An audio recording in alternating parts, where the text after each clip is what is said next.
trabalho de um coach tem algum tipo de prazo? Depende da linhagem. Depende essa pergunta é um pouco complexa.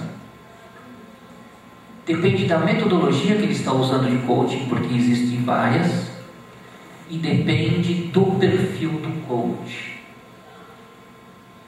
Eu vou explicar isso de uma forma um pouco diferente. Eu tive um professor, um hipnoterapeuta americano, que ele tinha o seguinte paradigma, e eu digo isso porque isso vale também para o educador, não só para o coach, nem só para o terapeuta, isso vale também para o educador. Ele dizia: o terapeuta liberta o cliente e o cliente liberta o terapeuta. Qualquer um de vocês que atue em clínica, em terapia ou em coaching, deve ter notado, deve ter essa experiência, que às vezes existem épocas em que vem um determinado perfil de cliente com um determinado perfil de problema. E às vezes é um problema do próprio terapeuta. Então, dependendo do perfil do profissional de ajuda, e aí eu vou incluir os terapeutas, os médicos, os psicólogos, os coaches, etc., dependendo do perfil do profissional de ajuda, o tempo que ele vai levar para ajudar o cliente é o tempo que ele precisa para processar as informações dele, os conteúdos dele. Ontem aqui na mesa de abertura, alguém mencionou, foi uma das psiquiatras que estava sentada aqui, dizendo que todos nós somos loucos. A diferença do louco, do que está no manicômio, ou o louco que está na vida normal sem terapia, é o grau de seriedade do mal. Todos nós temos as nossas dificuldades. Então, frequentemente em profissões de ajuda, o cliente traz os dramas que o próprio profissional vive. Se o profissional consegue ajudar o cliente, ele está se ajudando também. Eu não sei se isso acontece com os médicos, mas eu sei de médicos, por exemplo, que tem doenças. E às vezes as doenças que o médico tem estão no próprio campo de especialidade dele. Ou tem alguém na família assim.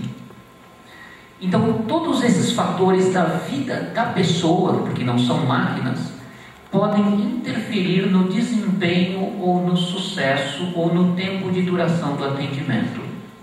Podemos seguir assim com perguntas? Eu acho que assim é produtivo, né? O que vocês acham? Até qual é o nosso? 3h30, temos mais 45 minutos. Se vocês pararem de perguntar, aí a gente fala algo mais. Diga. Eu gostaria de saber, você citou agora o modelo americano e o modelo europeu. Existe algum modelo nacional, alguma coisa que está sendo construída aqui internamente, ou a gente acaba assimilando mesmo as escolas estrangeiras? Excelente pergunta. Existe sim pessoas, por exemplo, um profissional da linhagem americana se refere às linhagens europeias dizendo: isso não é coaching, isso é terapia. O profissional da linhagem europeia diz: coaching americano não é coaching. Eles tratam pessoas como máquinas. Eu diria que sim, que nós estamos caminhando para sintetizar algo próprio para o estilo brasileiro. O que acontece, entretanto, é que, diferente de um congresso como esses, onde as pessoas trocam experiências, debatem e trazem o que tem de melhor do conteúdo do seu conhecimento, nas áreas, por exemplo, de coaching, não existe tão frequentemente esse compartilhar do conhecimento. Quando a gente não compartilha conhecimento, a gente tem um processo de síntese muito mais lento. Então eu diria que algumas pessoas estão sim desenvolvendo desenvolvendo a sua habilidade para um estilo mais brasileiro, mas isso de uma forma completamente empírica e individual. Muitas dessas pessoas com grande excelência às vezes nem frequentam congressos ou encontros, que já são muito raros. E com isso toda a classe perde. Como é uma profissão não regulamentada, por exemplo, alguns psicólogos que entram na prática do coaching são advertidos pelos seus conselhos, porque essa metodologia não faz parte do instrumental de um psicólogo, dependendo da região do país. Então, graças a essa forma do brasileiro gerir o conhecimento em algumas áreas, a comunidade como um todo perde. O conhecimento se desenvolve muito mais lentamente. Eu vou dar um exemplo. Hoje, algumas das maiores empresas do planeta na área de energia, elas estão pesquisando processos biológicos, bioengenharia e processos químicos de como produzir energia limpa a baixo custo. Eles estão estudando o desenvolvimento de bactérias e vírus que possam, por exemplo, fazer eletrólise da água, separar hidrogênio do oxigênio e criando motores de combustível de hidrogênio, mas energia limpa. Você queima hidrogênio, você faz água, não tem poluição, mas por enquanto o custo ainda é muito alto. Aquele avião da Gol que caiu lá no norte brasileiro, um avião bateu no outro, não sei se vocês lembram disso, um avião pequeno derrubou um avião da Gol. Estavam os 2 cientistas brasileiros que tinham essa pesquisa pronta. Pesquisa altamente secreta, porque é uma questão estratégica para o país de energia. Tanto que na época se ventilou a hipótese de uma conspiração para derrubar aquele. Isso circulou na internet. Para derrubar aquele avião, porque se o Brasil desenvolvesse essa tecnologia, ele atingiria a autonomia energética muito antes do que qualquer outra nação de primeiro mundo. Bom, caiu o avião, morreram os caras que faziam isso. Hoje se fala nisso nas grandes empresas, por exemplo, na Shell e várias outras empresas de energia estão pesquisando isso. E é isso que se espera do futuro. O que eu quero dizer com isso é assim: algumas áreas do conhecimento permitem e estimulam o compartilhar para o desenvolvimento. Existem outras áreas do conhecimento que retêm a informação pensando que dessa forma tem mais poder. Em algumas áreas do desenvolvimento humano, isso no Brasil acontece ainda, infelizmente. Um paradoxo. Faz sentido isso?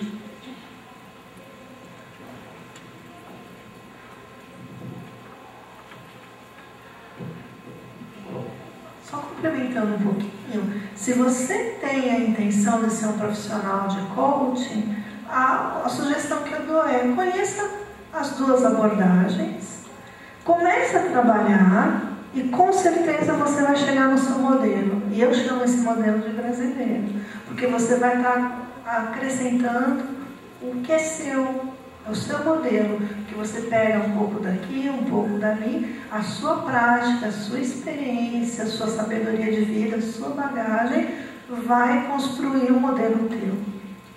Porque dificilmente você vai ficar preso a uma cartilha. No começo você fica, porque é o jeito de começar o trabalho. Você pega a cartilha, pega aquele modelo e vai seguindo. Mas daqui a pouco, se você quer ser profissional, você vai querer ser um excelente profissional. Então você vai começar a buscar. Então, nós temos esse princípio de sempre estar buscando, conhecendo. Surgiu um coaching, não sei das quantas lá. A gente vai lá ver o que é. E com isso traz mais um grãozinho para que o que nós criamos, seja diferente. Quer complementar uma pergunta ou um comentário, não sei.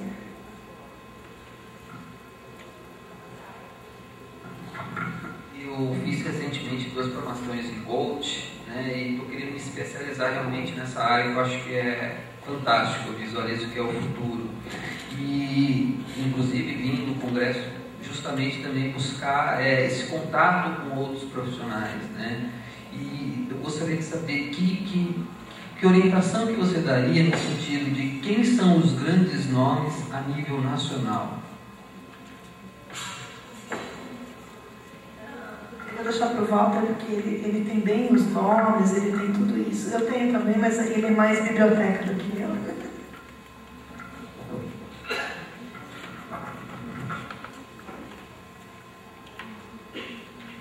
Estou pensando como responder isso de uma forma útil. É verdade.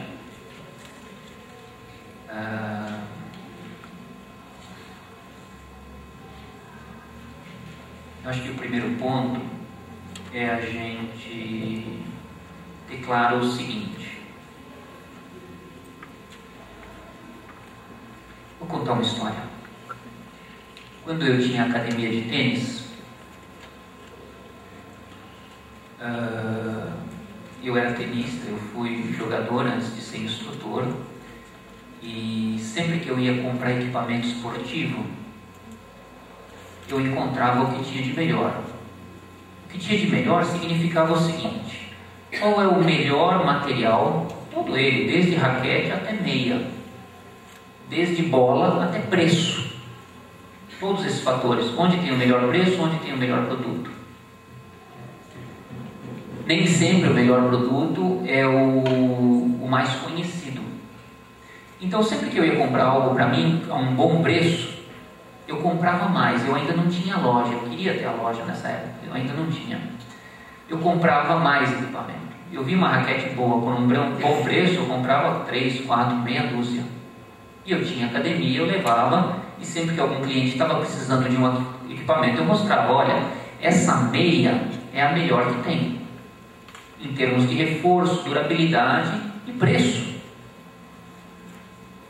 Porque quando uma pessoa não conhece o esporte, não pratica, e ela vai para uma loja, ela compra o que o vendedor empurra para ela.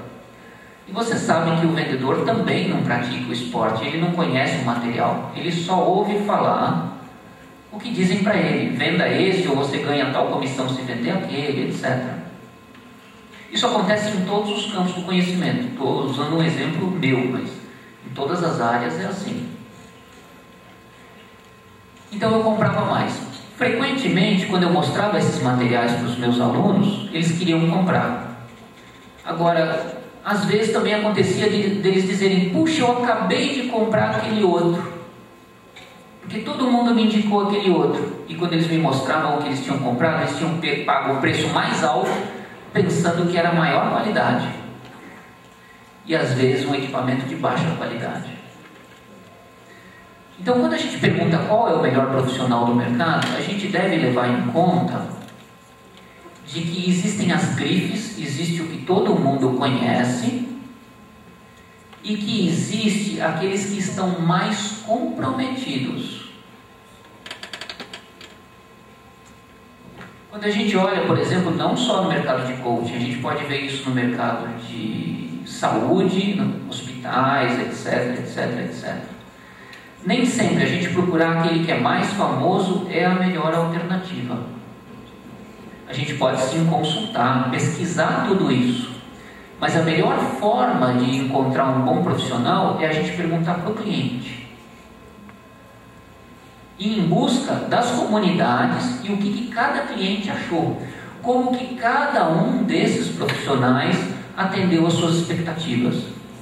Eu digo isso porque muitas pessoas me fazem essa pergunta, e eu tenho muita dificuldade de indicar alguém.